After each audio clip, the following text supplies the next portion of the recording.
कोई अपनी ही भाभी की हत्या कर सकता है। देवर ने इतनी बड़ी घटना को अंजाम दिया है। दुर्गापुर की ये घटना, दुर्गापुर की ये दर्दनाक हादसा son of Bengal news channel की स्क्रीन पे आपके सामने।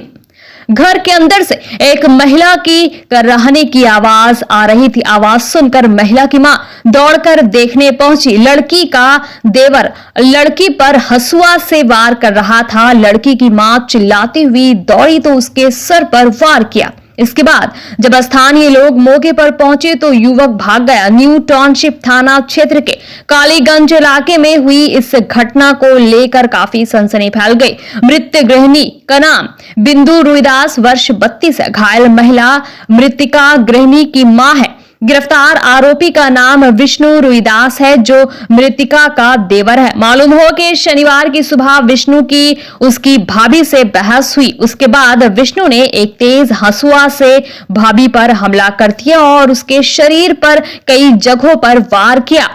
वो लहूलुहान हो गई। जब बिंदु की मां ने बिंदु को बचाने की कोशिश की तो विष्णु को उन पर भी गुस्सा आया। उसने चिल्लाकर पूरे मोहल्ले को बुला लिया। पूरे इलाके से लोग मौके पर दौड़ पड़े। सूचना न्यू टाउनशिप थाने की पुलिस को दी गई। न्यू टाउनशिप थाने की पुलिस मौके पर पहुंची और शव को कब्जे में लेकर पोस्टमार्टम के लिए दुर्गापुर महकमा अस्पताल भेज दिया।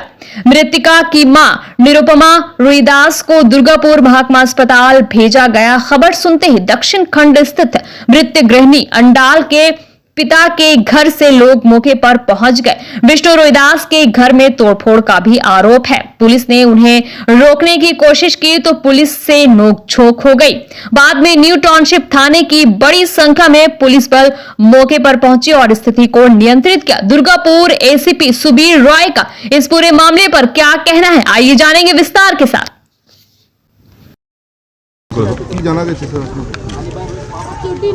आज সকালবেলা খুব ভোরবেলা এখানে এরা দু ভাইয়ের সংসার ছিল। দু ভাই আর তা এক ভাইয়ের স্ত্রী, আর এক ভাইয়ের নাম হচ্ছে বিষ্ণু রুইদাস। ও ওর বৌদিকে সকালবেলা বটি দিয়ে পারিবারিক অশান্তির জন্য বটি দিয়ে গলায় কোপ মারে এবং প্রফিউজ ব্লিডিং হয়। হসপিটালে নিয়ে যেতে যেতেই মারা যায়।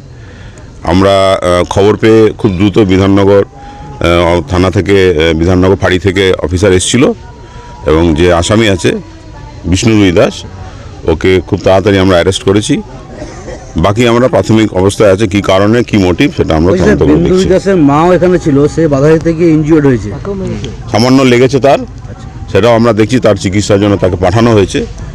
যে কারণটা যেটা জানা যাচ্ছে যে কোনো কুপ্রস্তাবিত বৌদিকে এই ধরনের কিছু পারিবারিক অশান্তি এখন অবধি আমরা জেনেছি, বাকি আমরা তদন্ত করে দেখছি। মোটিভ জানা গেছে কিছু দেখছি আর প্রাথমিক অবস্থায় আছে পারিবারিক অশান্তি, এটা বোঝা যাচ্ছে।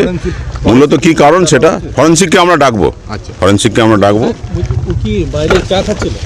পুরোটা হচ্ছে আমি আমার বোনদের বাড়িতে ছিলাম, তো মা সকাল 6টার সময় আমাকে কল করেছিল। তখন আমি ঘুমাচ্ছিলাম, আমি ফোন তুলতে পারিনি।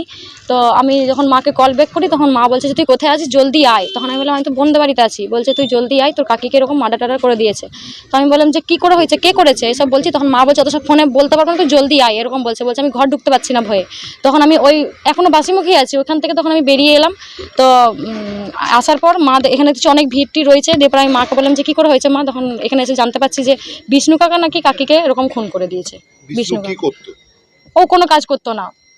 বলছি ও কি স্বভাব চরিত্র খারাপ ছিল? স্বভাব চরিত্র একদম ভালো ছিল না। বাজে বাজে ইশারা দেখাতো আমাদেরকে মানে যে কাকা বললো না, ফটো মোটো এসব পাঠাতো আমাদেরকে ফোনে, ফেসবুকে নোংরা ছবি। হ্যাঁ কি পাঠাতো? নোংরা ছবি। হ্যাঁ। বৌদির সাথে কি হয়েছে? বৌদির সাথে কি এসব হতো? না, কাকির সাথে এসব হতো না। কাকি তো রান্না বান্না করে দিয়ে আমাদের বাড়ি থেকে চলে যেত চাবি লাগিয়ে। কাকি বাড়িতে থাকতো না। যখন পা ভালো ছিল কাকি বাড়িতে থাকতো না, আমাদের বাড়ি থেকে চলে যেত। সকালে রান্নাবান্না হয়ে যেত, আমাদের বাড়িতে থাকতো। কাকা যখন কাজ থেকে আসতো তখন কাকিকে ডাকতো, বলতো চলে এসছি বাড়ি। তখন কাকু চাবি দিত আর কাকি ঘর আসতো। আর কাকি যবে থেকে পা ভেঙেছে কাকি তবে থেকে আর মানে আমাদের বাড়ি যাই না, অতটা যাই না। শুধু এখান থেকে ঠাকুমার দোকান যাই, ঠাকুমার দোকানে বসে, আর না হলে আমি কাকিদের ঘরে এসে গল্প করি। অশান্তি সেরকম কিছু হতো না, কিন্তু এই কদিন ধরে কাকু দেখছি বিয়ে করবো এসব বলছিল। এই 2-5 দিন এরকমই শুনছি ঘটনাটা। সেই ঘটনা বলতে কি বৌদিদের বাড়িতে ঢুকতো? না। কোনোরকম কটূক্তি করতো কোনোদিন? না, আমাদের সাথে করতো। মানে বাজে বাজে জিনিস দেখাতো। আমি স্কুল যেতাম বা টিউশন যেতাম এসব যেতাম, তখন আমি এদিকে যদি ঘুরতাম খারাপ খারাপ জিনিস দেখাতো, এসব দেখাতো। না না না, ও নিজে নিজে, হ্যাঁ না নিজের কাকু নয়, মানে এই যে আমার দাদুরা 4 ভাই, ওই ভাইয়ের মধ্যে। নিজের শরীরে হ্যাঁ হ্যাঁ হ্যাঁ হ্যাঁ দেখাতো। আমি আমাদের বাড়ি যদি উঠানে থাকতাম, আমি যখন চান করতে যেতাম ও চলে আসতো, বলতো মানে পাম্পারে বাহানা করে আসতো যে পাম্পারটা দিয়ে। এটা অনেকদিন আগেকার ঘটনা। আমি মাকে বলেছিলাম, আমি আমার কাকুকেও দেখেছিলাম ডেকে যে কাকু দেখো আমাকে কী সব দেখাচ্ছে, তখনও ঝামেলা হয়েছিল। কি দিয়ে মেরেছে? আজকে বুটিং দিয়ে। তোমরা কি চাইছো? আমরা চাই না যে কাকু ছাড়া হোক, কাকুর যেন ফাঁসি হয়ে যায়, কারণ ওকে কোনো বিশ্বাস নেই। ও ঘুরে এসে, ও যদি 4-5 বছর পরও যদি ঘুরে আসে, ও কি বিশ্বাস? এই যে এগুলো দেখছে, ও তো তখন দেখবে, ওর তো একটা মনে রাগ উঠবে না যে আমার নিয়ে এসব বলেছে। তখন এই যে আমার এখন বয়স না হয় কম আছে, আমার যখন বয়স হবে আমি তো কাজ করতে পারি, আমি তো কোনো কাজ করব। তখন আমার যদি আসতে রাত হয়, তখন ও কি বিশ্বাস যে কোথাও লুকে থাকবে না? যদি আমাকে এরকম কোনো মার্ডার টাডার করে দেয়, ওকে তো কোনো বিশ্বাস করা যাচ্ছে না।